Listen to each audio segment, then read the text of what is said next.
झालेले त्यांचं नाव आणि आता चर्चा काय झाली? आमच्या पक्षाची एक साधारण एक छोटी बैठक होईल. त्या बैठकीमध्ये अंतिम नाव फायनल केलं जाईल.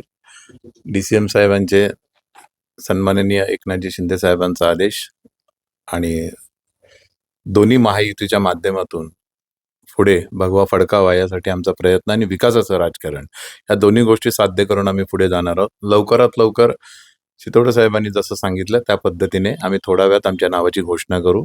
पण महापौर आणि उपमहापौर हा महायुतीचा असेल आणि अंतिम विजय हा देखील आमच्या पक्षाचा बरं, असेल. ती युती होणार की नाही हा प्रश्न सुद्धा काय मोठा संकट नाही, होणार म्हणून झाली ना. तरी आता मध्ये बंधारा बांधलाय, पूल बांधलाय आणि यशस्वी ठरले. नाही बघा, विजन तुमचं चांगलं असेल तर सर्व चांगल्या गोष्टी होतात. आमचं विकासाचं राजकारण, हिंदुत्वाचं राजकारण आणि विकास हा आमच्यासाठी फार महत्वाचा आहे आणि त्या माध्यमातूनच आमची पावलं पडणार आहेत. त्यामुळे विजन क्लिअर असल्यामुळे आज बैठक झाली दोन्ही पक्षांच्या नेत्यांची. तुमची नेमकं काय घडलं, यामध्ये एकमत झालंय का?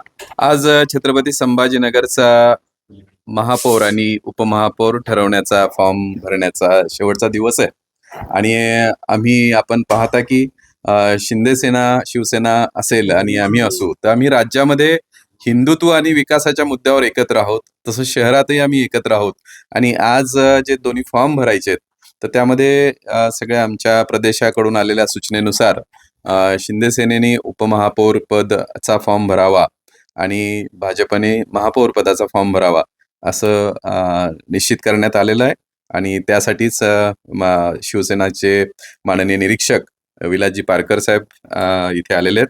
आज आमचं हे ठरलेलं आहे. त्या नावावरती चर्चा झाली का काही? हा, तर त्यांच्या पक्षाचा त्यांच्या अंतर्गत बैठक होऊन ते नाव ठरवतील. आम्ही आता 1 वाजता आपल्याला भाजपचं महापौरचं नाव आम्ही घोषित करू. ओके. जी जी.